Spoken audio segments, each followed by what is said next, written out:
70% gas মুসলমানদের কাছে। সুনিয়ার সবচেয়ে বড় টাকা মুসলমানের কাছে, সবচেয়ে বড় টাকা। কুয়েতের টাকার চেয়ে বড় কোনো টাকা দুনিয়াতে নাই। 10টা মুসলমান দেশ যদি এক হয় তো সারা দুনিয়া কিনতে পারে, সারা দুনিয়া। আমি আপনাদেরকে একটা একটা করে বলতে পারি, কিন্তু সাধারণ মজমা, এই জন্য এটা বলতে চাইতেছি না যে আপনাদের বুঝে নাও আসতে পারে।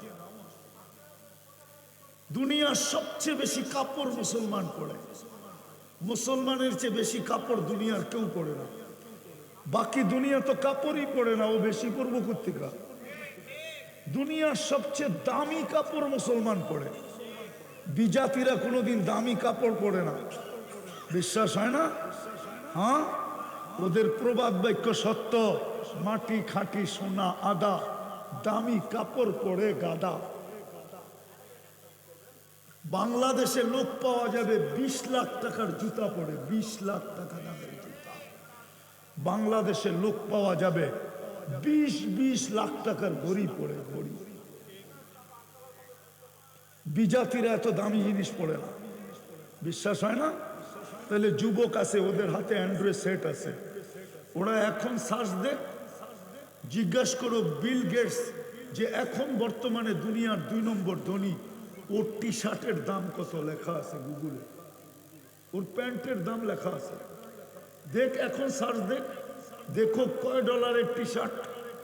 কিন্তু বাংলাদেশে পাওয়া যাবে এক টি শার্ট 2.5 লক্ষ টাকা।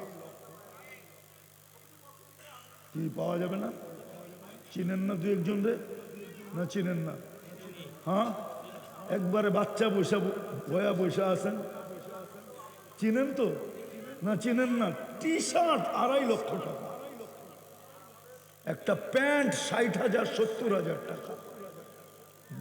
মুসলমানের চেয়ে দামি কাপড় কেউ পরে না, মুসলমানের চেয়ে ব্র্যান্ডের জিনিস কেউ ব্যবহার করে না। আমাকে চিনাইতে হবে না, আমি দুনিয়া চষতে চষতে জীবন শেষ করে দিছি। অহংকারী আমাকে বলতে পারেন আপনি, 7 মহাদেশ দেখছি। দুনিয়ার একটা উন্নত দেশ বাকি আছে, কিন্তু ভিসা লাগানো আছে। শুধু রমজান সামনে দেখা যাইতেছি না, ওটা দেখা হইলেই উন্নত দুনিয়া দেখা শেষ। খালি একটা বাকি আছে, একটা ভিসা রেডি, তাও 1 বছরের না, লম্বা ভিসা রেডি। কতদিন বাঁচবো কিনা তাও জানি না। আমাকে চিনাইতে হবে না, বিধায় আমি ভিতর থেকে ব্যথায় কথা বলতেছি, ব্যথায়। আমি যুবকদের পায়ে হাত দিয়ে ব্যথায় বুঝাইতেছি, আমার জাতিকে আমি ব্যথা নিয়ে বুঝাইতেছি। কিয়ামতের দিন যেন আমাকে দান না করাইতে পারেন যে তুমি 7 মহাদেশ দেখলাম, সাহারা মরুভূমি দেখলাম, আফ্রিকার জঙ্গল দেখলাম। দক্ষিণ অঞ্চলের ছেলে আমি, বৃহত্তর বরিশালের সন্তান আমি, যদিও থাকি না। আমার ব্যাকগ্রাউন্ড আপনারা চিনেন না, বললে অনেকে চিনবে। আমি ব্যাকগ্রাউন্ড পরিচয় দিতে চাই না।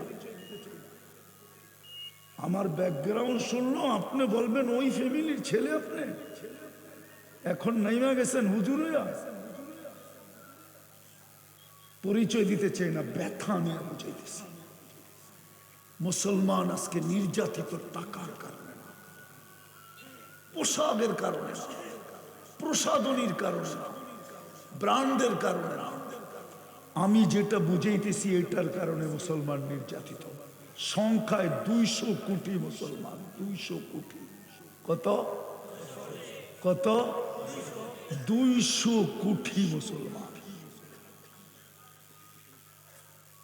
দুনিয়ার সব মুসলমানদেরকে দিছে আল্লাহ, আজকেও দিছে। তারপরও নির্যাতিত কেন? ডেইলি 250 থেকে 300 মানুষ মারা যায় কেন ফিলিস্তিনে? মুসলমান মুখ পর্যন্ত খুলতে পারে না কেন?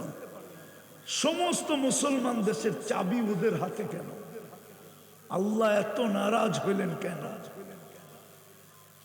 200 দিনের কাছাকাছি হইতেছে, 150 দিন তো কমপ্লিট হয়ে গেছে ফিলিস্তিনের যুদ্ধে। সামনে রমজান, অ্যানালগ ঘোড়া, হাতি আসতে দেরি, অ্যানালগ হাতি, চামড়ার গোস্তের হাতি আসতে দেরি, আবাবিলকে পাঠায়া পাউডার বানাইতে দেরি করে নাই। এখন তো ডিজিটাল হাতি নিয়ে আসছে, এখন পাঠায় না কেন? আল্লাহ বলে কার জন্য পাঠামো? এদের জন্য।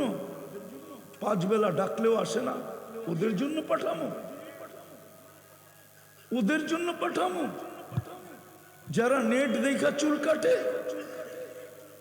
ওদের জন্য পাঠামো, যারা নিজেকে ইউরোপ স্টাইলে নিজের জীবন যাপন করে ওদের জন্য। অথচ আমি মুসলমানের ঘরে জন্ম দিলাম, অথচ আমি উম্মতে মুহাম্মদী বানাইলাম, আমি ডাকি তারপরও আসে না। এদের জন্য আবাবিল পাঠানো, এদের জন্য ফেরেশতা নামানো।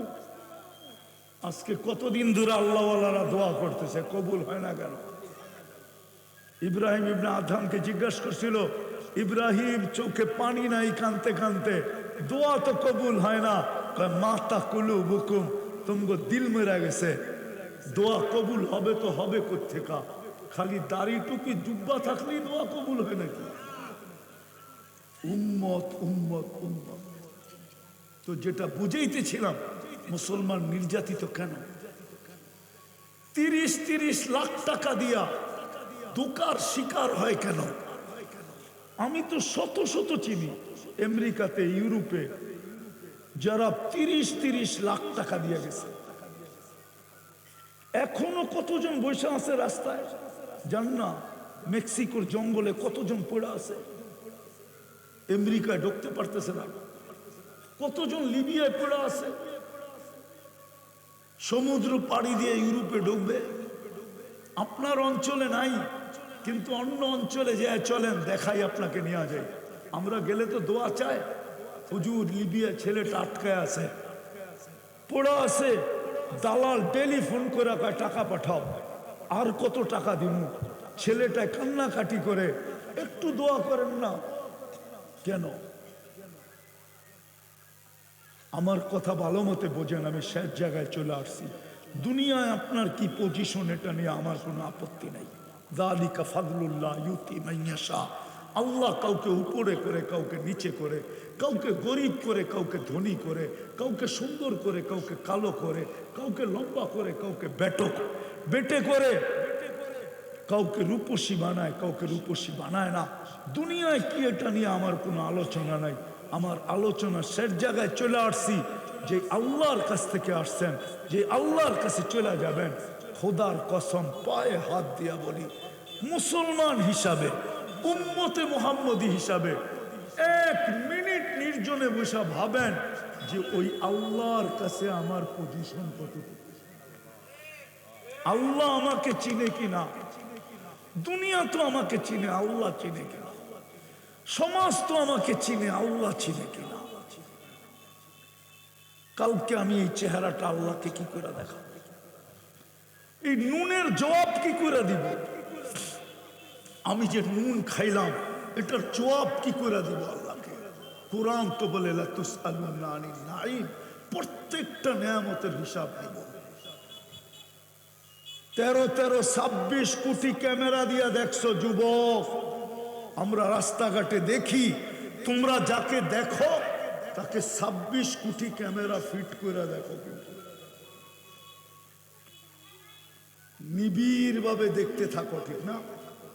বলো, আল্লাহ জিজ্ঞাসা করবে তোকে 2 চোখে 26 কোটি ক্যামেরা দিছিলাম, তুই কতটুকু গুণ গায়ে আসছ? বল। 26 কোটি ক্যামেরা, 4 ভাবে তোরে চেকিং করে ভিতরে যাইতে দিছি, জিনিস এলাকে যাইতে দিই নাই, 4 ভাবে চেকিং করছি। তারপরে তোর পেটে ঢুকতে দিছি না, ঢুকতে দিই নাই। প্রথম নাক চেক করছে গ্রান ঠিক আছে কিনা, গ্রান ঠিক নাই তো নাক বলছে এটা ভিতরে যাবে না, গ্রান ঠিক না। দ্বিতীয় চেক করছে জিব্বায় স্বাদ ঠিক আছে কিনা, স্বাদ ঠিক না, জিব্বা লাগাইছে আর রিজেক্ট করছে, চলবে না। তৃতীয় দাঁত চেক করছে কোন পাথরের কণা আছে কিনা, প্রথম কামড়টাই পাথরের কণার উপরে পড়ে। চতুর্থ চেক করছে কোনো আঁশ জাতীয় কিছু আছে কিনা, আঁশ জাতীয় কিছু আছে কিনা, চুল আছে কিনা। আল্লাহ বলে এইভাবে চেক করে ভিতরে ঢুকাইতে দিছি। এক প্লেট থেকে খাইছে, এক পাত্রের থেকে খাইছে, দুনিয়া দেখ না বাহির করা। মা যা খায় ওটার থেকে দুনিয়া এক ফোঁটা দুধ বাহির করে দেখ না। উন্নত বলে অনেক হয়ে গেছে, মঙ্গল বলে জয় করে ফেলছে, চাঁদে বলে কয়েকবার গেছে। আমার এটা নিয়ে আপত্তি নাই, কিন্তু এক ফোঁটা দুধ মার খাওয়ার থেকে বাহির করে দেখ না। মা খাইতে দেরি, সিনা দিয়া দুধ উছলা পড়তে দেরি হয় না। এই বরগুনায় বহুত মা পাওয়া যাবে, ছেলে দুধ খাইতে খাইতে বাচ্চায়, তারপরে যে দুধ রয়ে গেছে এখন আর চড়তে ধরে রাখতে পারে না, বুকে ব্যথা হয়, বুকে ওজন হয়, তো মা নিজে হাত দিয়া পাঁচ করে দুধ বের করে নাই। কে দুধ তৈরি করে? অথচ বাবাও তো খাইলো, কই এক ফোঁটা তো হলো না। মেশিনে দিলেও তো বের হয় না। ওই আল্লাহর কাছে আমার পজিশন কতটুকু, এটা হলো চিন্তার বিষয়। হতে পারে কাল সকালে সূর্য উঠতে নাও দেখতে পারে। এই জন্যই মনে হয় আল্লাহ চিৎকার দিতেছেন, যুবকদেরকে প্রথম বলতেছেন শাবাব লা ইয়াক্তারুকা শাবাবুকা, যুবক যৌবন যেন তোকে নিমক হারাম না বানায়।